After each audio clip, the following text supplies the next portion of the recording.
From the moment I open up my eyes, there's one thing that stays on my mind. The Love Her Show with the duo. You gotta love her, praise her, treat her right. Let your life reflect all the beauty that's inside of you. You gotta love yourself, let the best of you shine through.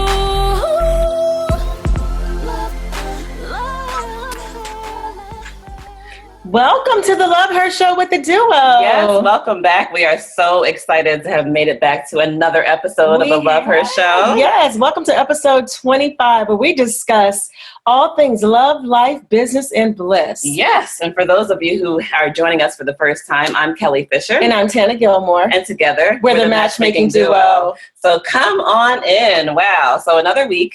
Yes, another week. Another week. Gosh, We've been all over the place. We have been. And so, again, for those of you who are just joining, we are certified life and relationship coaches and professional matchmakers. Yes, we're authors of our book, Relationship Do-Overs, and we're also Essence bloggers. We love our Essence family, so you can find all of our content in the love and relationship section of essence.com. Yes, and national speakers and workshop facilitators. So there's so much information out there for you to follow us and join us and learn from us. Mm-hmm. And we certainly thank you. Definitely. So what has been new with you, Tana? Oh, gosh. So, if you can even put it all in one bucket, I know. So, over the weekend, so my husband, Trey, throws this elaborate cookout that, he invites, I don't know, he's like the mayor of his old town, his hometown, Durham, North Carolina. So, you would think that he was really the mayor, but he isn't. But he's just so popular, and he has so many friends, and he fosters these relationships from people that he met in elementary school. And it's just crazy because all these people travel from all over the country to come to this annual cookout that he puts together. And so it's interesting because, again, this is a community in which his family had come to live in when he was like in elementary school, and all of his best friends, they started in this community, and all of their parents still live there. So the kids have moved on, and all the parents still live there, and all the parents were friends, and they're still friends, and they have card parties themselves. And so the parents came, and it was just incredible just to see like 150 people showed up. It gets bigger and bigger every year, and my husband is in his glory. That's his thing. That is his thing. Well, it is an amazing community. Yeah. I mean, I haven't seen anything like it, where everyone still remembers every detail from high school, and they remember what they were doing in this class and that class. So I think it's just great where all the parents got together and the kids stayed together, and it's just a real family environment. It is a family environment. It's different because a lot of us didn't grow up like that. So when I first married him, I was like, what in the Cosby Show is going on here? I mean, I had never experienced anything like this before in my life, but it was refreshing. It was beautiful. And what it did was it made me say, this is what I want in my family. This is what I want in my new marriage to him. So the tradition carried on. So it was incredible. Yeah. So what about you? How was your weekend? My weekend was interesting. I went out with friends. I did a little adulting, which is fun. It's always fun in my crazy world. And then I ended up at an amusement park. So here in the Carolinas, I'm getting more used to the Carowinds. So after my adulting, I spent some great time with my daughters, all up on all types of roller coasters and screaming my head off. And it was a lot of fun. So I was on one end of the spectrum one day and another end of the spectrum the other day, and it was great. So cannot complain. Yes. So today I think we have an amazing, we are excited about this. We are so excited about our guest. Yes. So I have to give some background. So we met this amazing guest at one of our, I think, inaugural meetings for BLIPS, which is Black Love Industry Professionals. It's a new conglomerate that's forming now and all over the country with amazing Black love, people who are just advocates of love. And so we met him there. And so we've kind of kept in touch and supported each other's, businesses and journeys along the way. He's always an advocate for us for self-care because he knows we're crazy. So sometimes he's telling us, why don't you sit down someplace, which we need. So, you have to relax. You have to have balance, which is so amazing to have in our circle. But so today our topic is going to be the psychology of a Black man. Wait a minute. I do have my bell.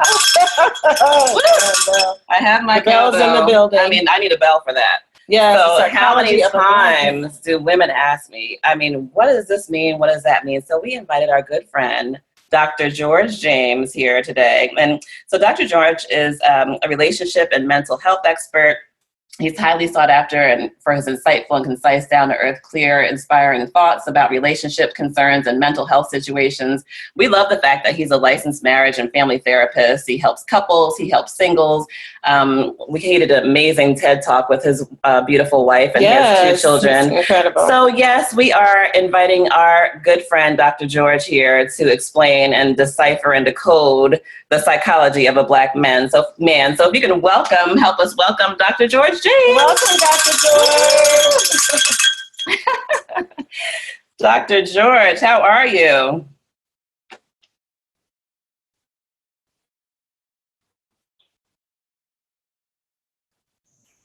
Dr. George? Yes. Oh, I'm so sorry. Oh, how are you? Yes, how are you? I'm so sorry. My internet went out of my job for like a second. I'm like, no. We're like, come back, Dr. George. We need you. We've been waiting for this episode. We got the cowbell going and all. Yes, our guests are waiting to hear from the Dr. George. I'm so excited to be here. Thank you so much for your patience. No problem. And the internet. But I am here and I'm ready. Yes. So I don't know. Did you hear most of our conversation about our intro of how we met and at our Blip meeting and all of that? I didn't hear that, but I know that you guys did a great job. I did hear about the cookout, and it sounds really great. Yeah, sounds serious. It's a serious cookout. It's a serious matter, is what it is. Like, I think I need that in my life right about now. Feel free to adopt it. Yeah, I've been trying to get there for the past 4 years and still haven't gotten there. Something always comes up, but next year, hey, she's in there. All of us can go. Oh, that's awesome. That sounds good.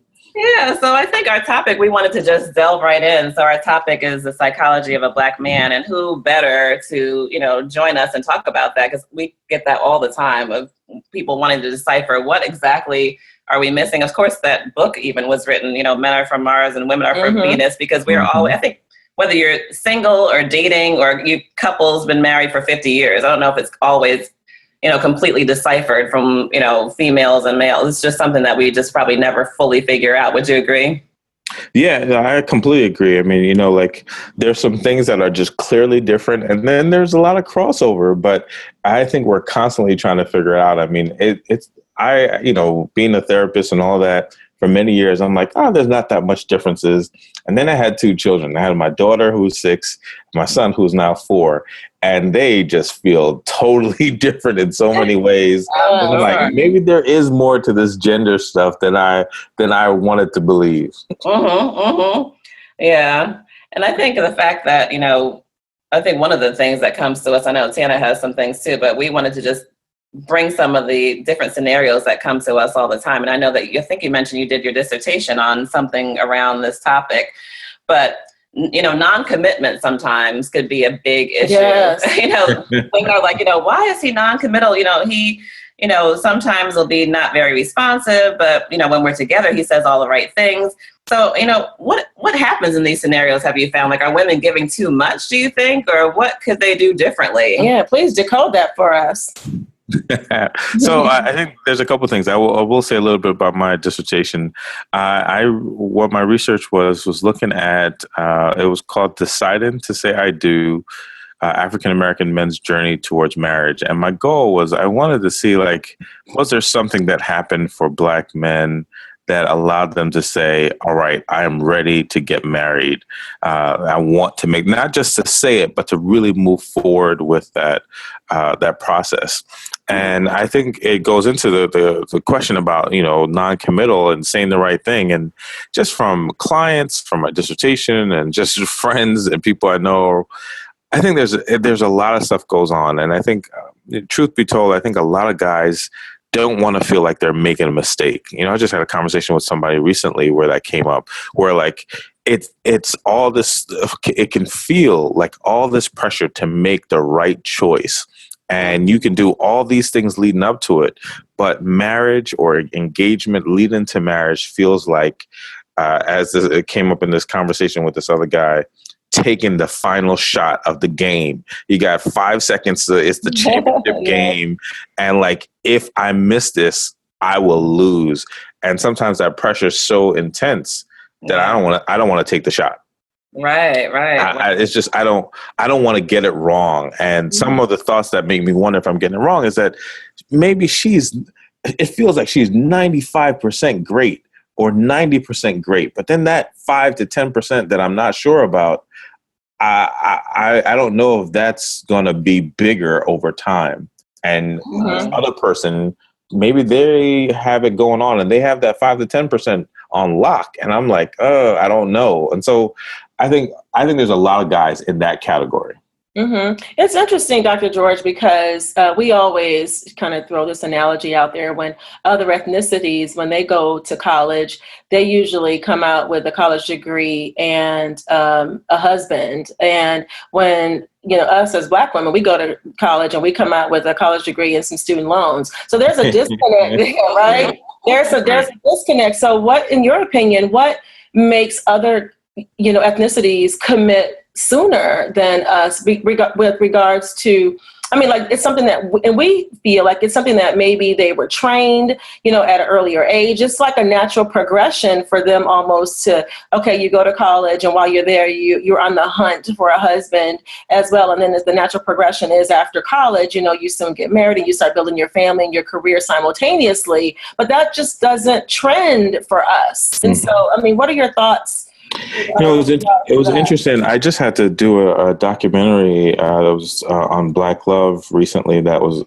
talking about some of this. And one of the things in just doing some research that I learned that was really just interesting to me, it was looking at the numbers that overall across the board, across ethnicities, people are getting married later, right? So, before it used to be like you said, straight out of college and you're already been dated and now you get married. But now people might stay in a relationship longer and then maybe get married late 20s or so. I think that average age for a guy is like 29 now, when before it used to be like 25. And one of the things that came up in this research that's interesting, it was saying for Black folks that there are 92 available Black men for every 100 Black women. And then when you add employment to it in terms of, because one of the things that they're looking for is someone who has a steady job, it goes to 51 Black men for every 100 Black women. And when you look at some other ethnicities, usually there are more men than women that are available. So even if some people don't kind of connect, you still have more options. And so there's a lot of stuff that I think is tied into that, right? Like, why aren't Black men able to maybe have as many jobs? Or, there's lots of things from society, from racism, from the growing up, from character, from education. There's lots of factors, but it was just phenomenal to see that Black women have, if they're only going to pick a Black man as a partner, have 51 options. Wow. For every 100. So, that's almost like for every 2 women, there's one guy. Yes. That's just, that alone, I think, makes it hard and difficult for you to leave college. So I would say one of those women are going to leave college with maybe a partner that maybe could turn into marriage, but then the other one might not. Right. And I think even the mindset in college too seems to be more focused. I think we always say it probably comes from stems from some cultural training too. I know a lot of times, it just across the board, families are like, no, you have to get your education and you can worry about love later. Yeah. You have to be focused on this. You don't have time for this. You have to get your books. You have to get straight A's and then you can worry about that later. But I don't really find that as much. And even as my daughters are, getting older and, they're preteens, I just listen to the conversations. There's not as much pressure in other ethnicities, I think, that I've found. I think with my generation, they were just so pressured to get, your work, get your education, get your degree, and then you worry about that later. Mm-hmm. And I could definitely see that. Growing up in a Jamaican household where my parents didn't really have a lot of education, I definitely felt that dude, you need to, get your degree and then everything else later. And I think also historically this thought of if you get in a relationship or get pregnant or have a child, that's going to really derail your career. And so this focus on, get everything in line. But once again, I do feel like there is this way that there's more and more people who are going after their career and then saying they want to go after love. And maybe somehow they got that message and then feeling like, oh, I did everything the right way, but how come this is not working out? And sometimes getting really bitter about that. Right. Yeah, sometimes definitely. They miss that window of opportunity too, because, by the time the clients come to us, they're usually, anywhere between 35 and up, and they look around and, there's no one there.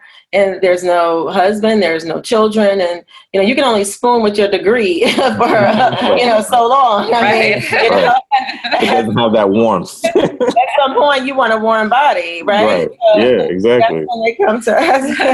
I think that we want to understand. I'm so glad that you're here because we want to understand the DNA of a Black man and how we can support him. So we know what we know because we talk to men every day when we're screening for our clients, and we have many conversations, and we conduct a lot of studies as well. But can you tell us, what are you all made of, and how can we support you? Yeah. One, if I could answer that question completely, you know how much money I can make? Right. Do the best you can. But, like everything and like everyone, I think, Black men are full and complicated and diverse. And, there isn't necessarily one particular way. But what I have realized is a few things, right? I think that whether it be fair or not, I think there are some Black men who want to feel appreciated, right? Who say they're a hardworking dude, like they're doing whatever for those that they care about. They want to know that they're appreciated for that hard work. And that might be generalized that everybody wants to feel appreciated. But I think there's something about men who want to know that that their work or hard work is not in vain, right, and that the person that they're connected to really recognizes how much they are doing to make it work. When I go back to my dissertation, I also found it really interesting that a lot of the men felt like they were willing to decide to get married because they felt like it was seamless, right? Almost like it kind of naturally progressed, right? Where basically they were saying they didn't feel like the woman in their life was trying to force them or trying to make them decide to get married. Now, truthfully, if we look behind the scenes, there's probably things that she did that influenced that. But he felt like it was seamless. It was smooth. So I think whether that's ego, whether that's pride, I think there's a lot of men, Black men, who want to feel like it is their choice and it is their decision to kind of move forward. Yeah, that's great. Because as we talk about, the psychology of a Black man, that's one thing that comes to us pretty often too. I think many women that come to us say they can't feel like they can get it right. On some points, especially really powerful women who have gone, through the fast track through their education and career, they're sometimes seen as being too strong. Mm-hmm. Then they're like, well, maybe I should be more nice, or maybe I should be more supportive. But I think the confusion sometimes comes with not knowing what kind of requirements that men respond to.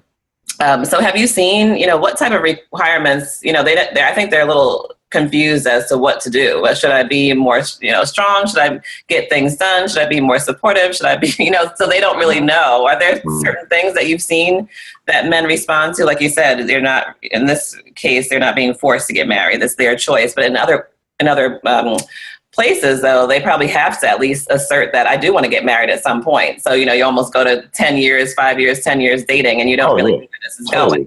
So I think the confusion's coming on our side from some of the women that we see. No, so I'm going to give 2 examples. But first, in terms of not feeling forced, it was more of not the ultimatum. It was more of not feeling like you need to make this choice soon, but there needs to be a clear direction. I wouldn't advise, and I don't think that you would either. Both of you wouldn't advise somebody to just be in a relationship that feels like it has no direction, especially if they've invested some time. But two examples, I would say, when I'll use a personal example. For my wife and I, we were friends. We knew each other through college, but we weren't dating. It was way into like our master's degree that we were still friends and kind of hanging around each other. I was going through graduate school, and then after graduate school, after like classes and seeing clients, I was involved in my church and in particular my drama ministry. And I would then I didn't have a car. I would take the bus and train to rehearsal. And then after rehearsal ends at like 10:30, I would then have to take the train and bus back home. I would not get home to maybe close to midnight. And then the next day have to go to classes. And so it was just really long and overwhelming. And one day, now my wife, when then just a friend, showed up just to pick me up. And just off the strength of a friendship, just like, all right, this dude is struggling. He needs a ride. I'm going to like just look out. And for me, what resonated was like, I'm so used to being there for other people. And now this person just off the strength like showed up to help me out. That melted me. And like that opened my eyes to seeing her in a totally different way, which then moved us to this place of dating, which then, once we, being friends, once we decided to date, it was like, we know that this has to go somewhere, right? Because of where we were. So I say that experience because I've also heard that from lots of other men, Black men in particular, this thought of that your woman has your back, right? And that you can see that in multiple ways, right? That whether you're in the street and, around the way, or whether you're in a corporate America or whatever, this thought that that the person that you're connected with has your back and you can identify it and you can see it. For me, it was that she picked me up, right? I didn't ask for it, and she did it, and then she did it out the kindness of her heart. That said that she had my back. For somebody else, it might be in a different way. And so when that happens, I think that's where it helps a lot of men to say, all right, no matter what we go through, it's going to be me and her, and I'm willing to move forward. But if I question that, it's going to make my decision a little bit harder or a little bit longer. Mm-hmm. That's amazing. So, and what we do is when we coach, so what she was, is she supported you. I mean, she was supported you, she had your back. And so what we would encourage women to do if they're wondering, okay, what's going to help him pull the trigger? I mean, start showing up for him just as much as he's showing up for you. Right. And because it goes both ways. And so sometimes when they come to us, they've been trained. It's not even their fault. It's something that they've been accustomed to growing up. Sit back, let him court you, let him do all these things for you. And then you don't lift a finger. You don't have to do anything until he proves his love. But that's not necessarily the case, today, because you have to be a little bit more assertive early on and show some vulnerability and support very early on. So it's a different day. No, I agree. And I think that is a great kind of instruction / tip for someone, is that if she is showing up as much as he is, it makes it separates you from everybody else.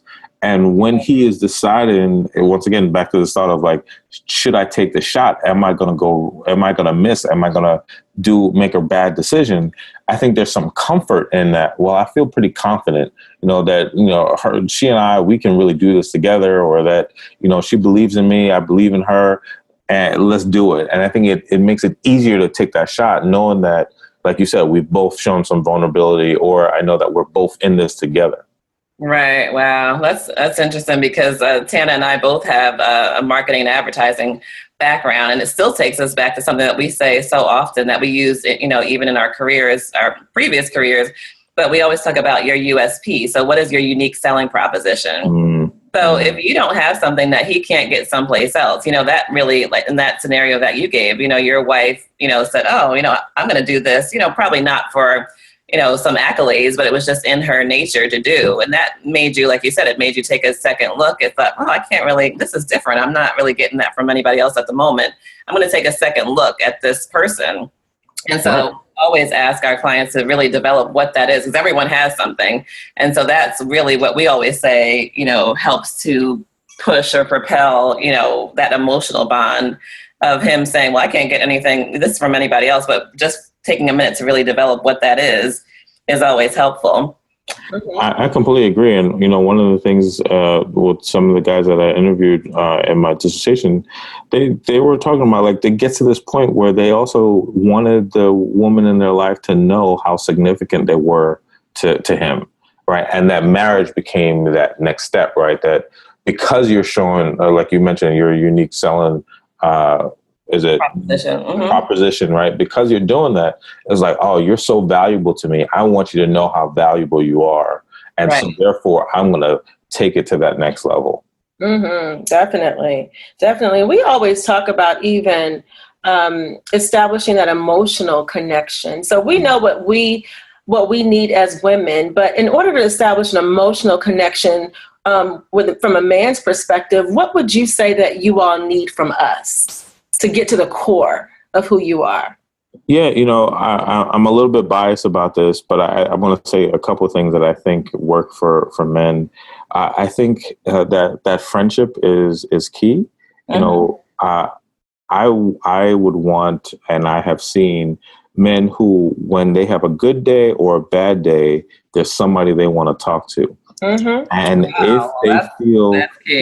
if they feel like you're that person that I can talk to, then that says something about, like, I don't usually show my emotions. I don't usually open up like this, but like, if I am going to do that, I'm going to do that with you. And sometimes some guys have felt like they try to, and maybe it doesn't always seem like that's what they're doing, but they're trying really hard to open up that emotional part of that, of their vulnerability. And then they get shut down, and immediately they say, oh, okay, I can't do that with you. Right.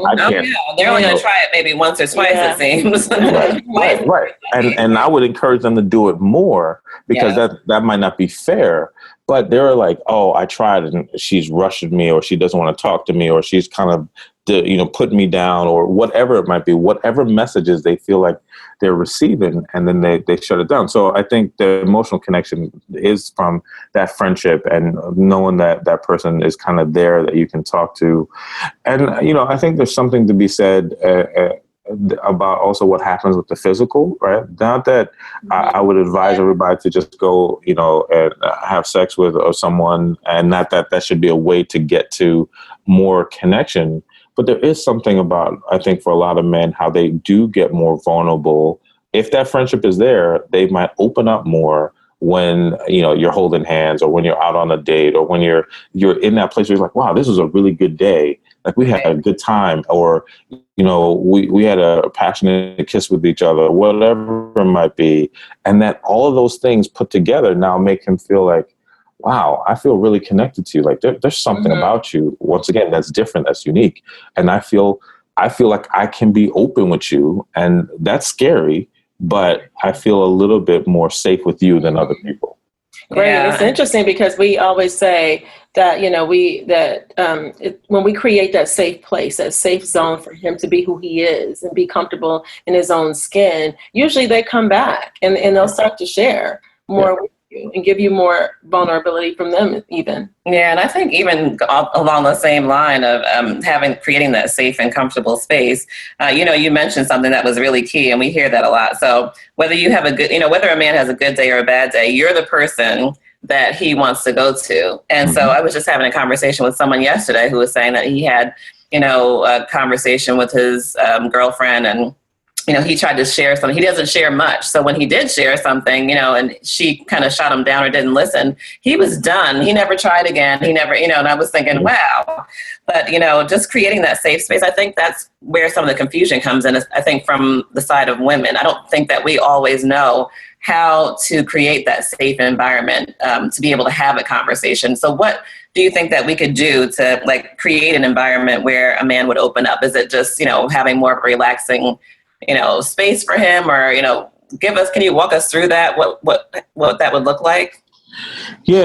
I think the first part, I would say, does go back to the Black man, in terms of taking that chance, right? Like that.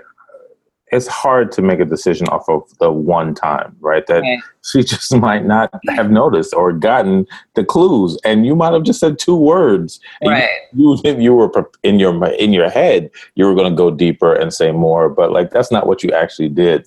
Right. It took a lot to say those 2 words. Right. Exactly. You don't know it. Right. You don't know.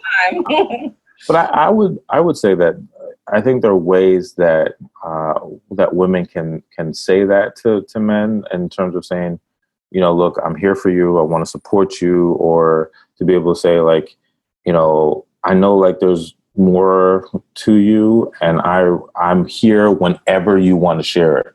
Right. So it's still his choice, but it's also bringing it out on the table, right? Not like hiding it, not putting it underneath that. Like, I want to hear you. And whether that be today or another day, I'm going to be here. Just give me the chance. And I think like sometimes men need to hear that. Oh, she is willing. All right, I'm going to give her a chance. I'm going to try it out. Because what happens is that I think we men, Black men, try to test it out one way or another. Yeah. So I don't like when anyone, but guys are trying to test, because if you put out a test, most likely people are going to fail. So if she says that, instead of testing, he could just use it as an opportunity. Mm-hmm. Right. Got it. Oh, that's great. That's great. No, we love that. We love that. That's great. And I was just thinking here, so if we can do like, if you can name like 3 needs that men must have, we've read plenty of books and we've watched plenty of shows, and they talk about, a man's needs, because we're just trying to get it right. We're all trying to get it right, even for our single women and our married women. I'm married, and I want to get it right. We want to win. Right. There are 3 things that Black men need. What would you say those 3 needs are? I think that's a great question. The 3 things that kind of come to mind is affection, right? And that could go all the way to sex, but it could be a kiss, could be a touch. It could be just, and affection is just another way of being acknowledged, right? And, you walk in the door at whatever time are you seen, and how are you seen? Are you touched? Are you hugged? Are you kissed? Are you told, these affirming words? So affection. I think the support that we were talking about, like that you got my back, right? That I know, like that at a certain point, a Black man might realize that I can't do it all, right? And I need help, and who is going to help me? And so if I can believe that she's going to help me, then I feel like we can do this. So affection, support, and then I think the other part that we were talking about is just being able to have your back, which I guess that goes into the support part. I lost my 3rd need. Oh yeah, I was definitely. All right, so let me go back. So affection. We have affection.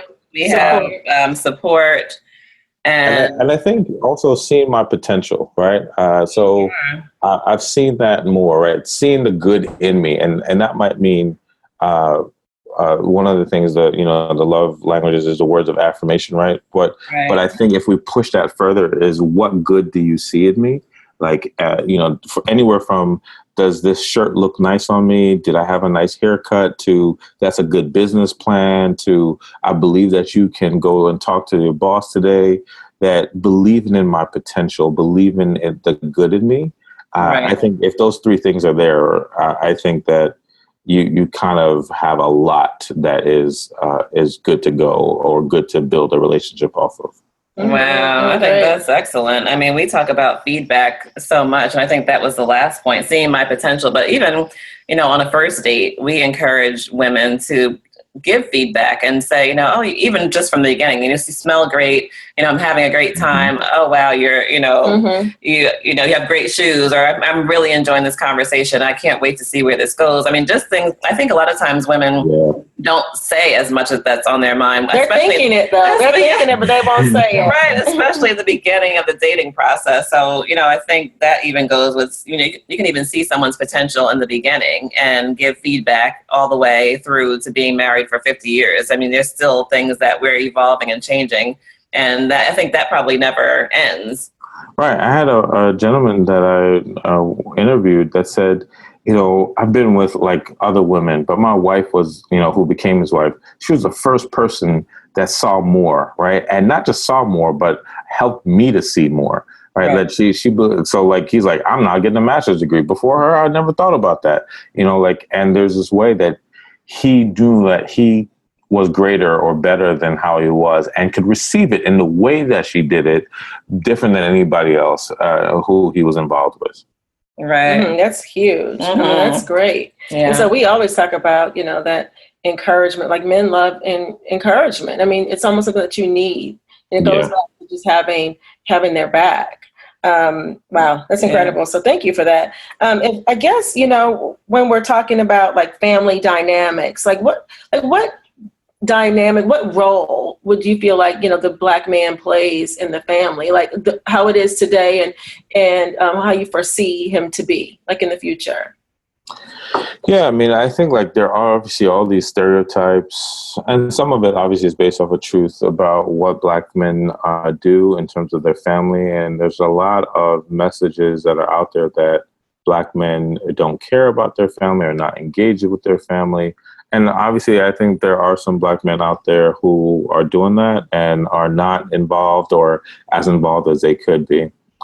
But I've also seen a lot of Black men that are in two other categories, that they really want to be more involved, and either they don't know what are the ways, meaning how to then language it or how to execute it, or feeling like there's barriers or obstacles and how to overcome those obstacles. And it could be, say, the mother, their child, or the conflict between them, but want to be more involved. And then I think there's this other category of Black men they're all about their family, right? They are making sure that their child or children are cared for, family members, siblings, their partner, like they're all in. And I think some of it is, I think is crucial and an important role and necessary, because I think that just shifts the dynamic. Like I know a lot of young or middle-aged Black men who they want to shift their neighborhoods. I just learned of a program this guy started up with fathers where they bring their children out and they're going to spend time with somebody else's child that maybe doesn't have a father around. So I think the role is very crucial and is going to be significant moving forward to really once again be part of the anchor of the family. And I think that in collaboration with Black women, it can be so amazing and so beautiful that when we see it, people are like, man, that's awesome, or that's dope. Like there's a way that people kind of can feel the energy from when it works well. Right. Wow. That's interesting. I was just reading an article about how environments, shape, especially men, when it comes to relationships, and of course with women too. But I think even as we talk about Black men, a lot of times we do hear from them that they didn't have a good example, and they're trying to be married or trying to have a relationship and think that they have it all worked out, but they really don't know, what to do. And I think, we always encourage our men. I think that, like. Go ahead. Oh, no, sorry about that. I was agreeing that I think there's so many things that I think as men, as Black men, that we don't know, and we're not sure where to get the information. And sometimes when we've received the information, it wasn't accurate. But there are so many people that want good information to be better men, to be better husbands, to be better boyfriends, better fathers. I think the need and hunger is there. Mm-hmm. Yeah, I mean, so how can we support, let's say someone starts dating a man who, his father wasn't around or, ended up, not staying married or not even, staying with the family. I mean, is it okay for us to maybe mention that he should get a mentor, or is that offensive, or what do you think that we could do to support them? Mm-hmm. And support a grown man, yes. Mm-hmm. Right. I think that when the trust and safety is there, it's almost like all access. Right? Oh, wow. I got a bell for that. Yeah. All access. That's what we want eventually. We want all access. Yeah, but it comes first with trust and safety, which is probably a step that many of us miss. Mm-hmm. Mm-hmm. Right, exactly. That we can see what is needed to change. And I think like there are lots of women who are just amazing at being able to see, what can make this better? What can make this more efficient? Right. And it's a great skill and ability, but without the trust and safety, it gets heard as critique or this, or it gets shut down, or my pride now steps up, or it's just, you embarrass me, or whatever it might be. But when when I think that when the safety and trust is there, it is all access. Like before I do anything, I want my wife's opinion. Yeah. I value her opinion and what she thinks and feels. Now I could think differently, but I want her to put in on it and to give her perspective. And then I'm like, all right, good. Like there's something that she has all access, right? No one else has all access, but she does. But it makes me better and I've learned to trust her voice in whatever I'm doing. Even if I disagree or don't see it that way, I know that I'm still going to get value out of it. And I've learned that over and over and over throughout the course of our connection. And so I see that with a lot of other men that, once again, that's also something that they have to work on, is trusting the voice of the woman in their life. That's not something they always were used to either. But once they get more comfortable with it, they realize this is going to be valuable for me. Great. Wow. That's amazing, because that's really important. ultimately, yes, no one has your back like your wife should have, right? So, Right. Our last question, we want to talk about communication just for a little bit. So we're always joking about how men give very little detail. And so women overthink everything. And it's interesting because when we do post-date calls with our clients, the men will say, well, how was it? Oh, it was good. She's cool. And I was like, well, what? I mean, and so by the time we talked to her, she's like, okay. So when I walked in, he was wearing a shirt, she had on these shoes, and then we locked eyes, and he smelled great. And so we're going to get all these details from her, but he was like, she was cool. It was good. Yeah, that's what's up. We're like, what? So where's a happy medium with communication from that? What you guys, because we don't want to overthink it. We don't want to talk your head off. And we know that every time, we say, well, we need to talk, or you know what I mean? You'd be like, oh, no, here we go. So how much is just the right amount of communication in our final question? Yeah, and then once again, I think it goes between personalities, right? Because I'm a different guy, maybe being the therapist. I totally talk way more than my wife. But I think some of it also goes back to when I see a group of guys together, there's ways that a group of guys can be descriptive, even from superficial things to even deeper things. And so once again, some of this is, will I be heard? If I say all of this, will you cut me off? Will you hear my thoughts? And sometimes we've had experiences that have said, I'm not going to be heard. So we move more to the side of less than more. And so knowing that I want to hear what you have to say, I want to listen to what you have to say, being able to know that and feel that, I think that does help for him to say more. And I don't think it's wrong to be able to say, like if somebody says it's good, to be able to say, all right, that's cool. Like, can you tell me a little bit more of what was good for you? Like, I really had a good time. And I enjoyed when we did this and that. How about for you? What were your thoughts about that? Not that you need to like totally do an investigation, but I think it's okay to like say that, oh, I am interested in more. And that I think gives a message to say, oh, all right.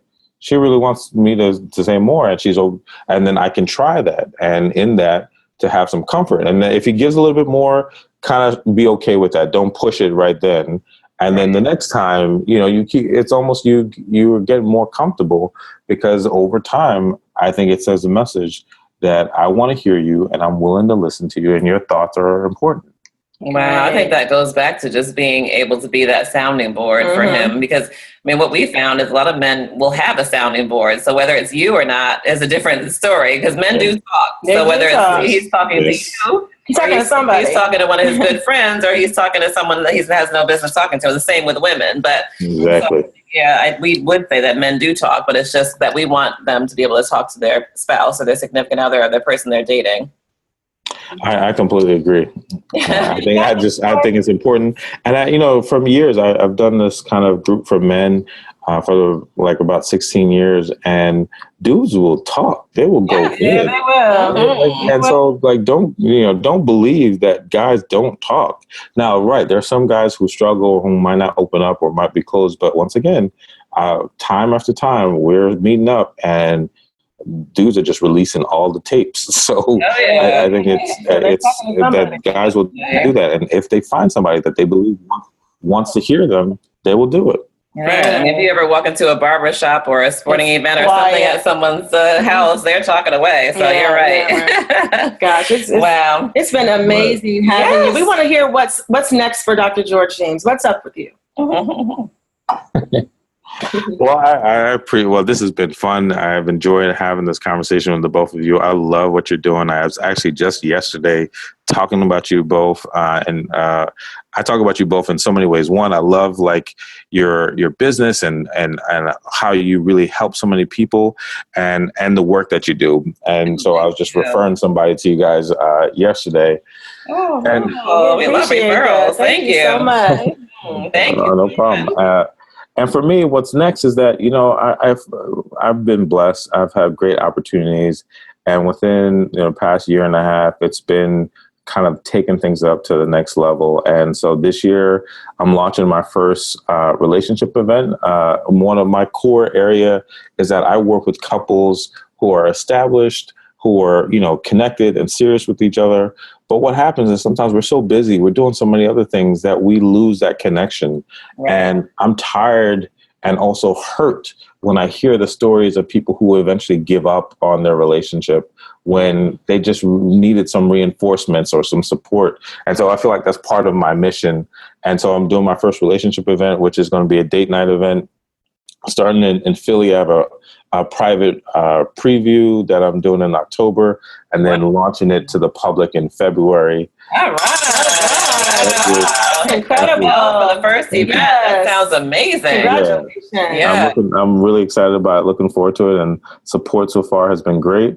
I'm also launching some other initiatives where I'm going to be starting up in the beginning of the year. I'm going to do a mastermind for couples, right? To be able to help couples and create community, but also offer guidance, solution, tips in this community. And so that's going to be sparked off in the beginning of the year.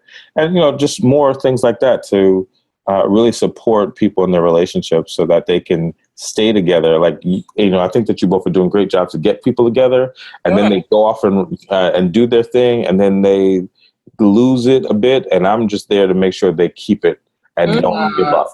That's so amazing. I mean, we love the work that you're doing. We love, even your transparency. If any of you get a chance to look up Dr. George, his TED Talk, there's a few, but I know the one with his wife was so vulnerable and so transparent, so moving, just to get to know him better. So we really appreciate you. And where can they find you on social media? Please tell us. So you can, my website is georgetalks.com. That's also my Instagram is George Talks. On Twitter is George Talks LLC. And on Facebook is Dr. George James Jr. Okay. Wonderful. That's amazing. Thank you so much, Dr. George, thank you for having us. Yes. Thank you. I really appreciate this. This has been great. I love what you both are doing. You're a model in so many ways to the industry. And I'm just grateful that we are connected and to have this time to just talk about this topic. Thank you. It has been a pleasure. And for those of you who don't know where to find us, you can go to our website at thematchmakingduo.com, and also all of our social media. Make sure you follow us at The Matchmaking Duo, and of course our podcast. Yeah, subscribe, please. Like, and comment, because we love to hear back from all of you. So thank you so much. You all have an amazing day, and we will see you very soon. Bye. You discover just how to love her, to embrace the love inside of you, 'cause there will only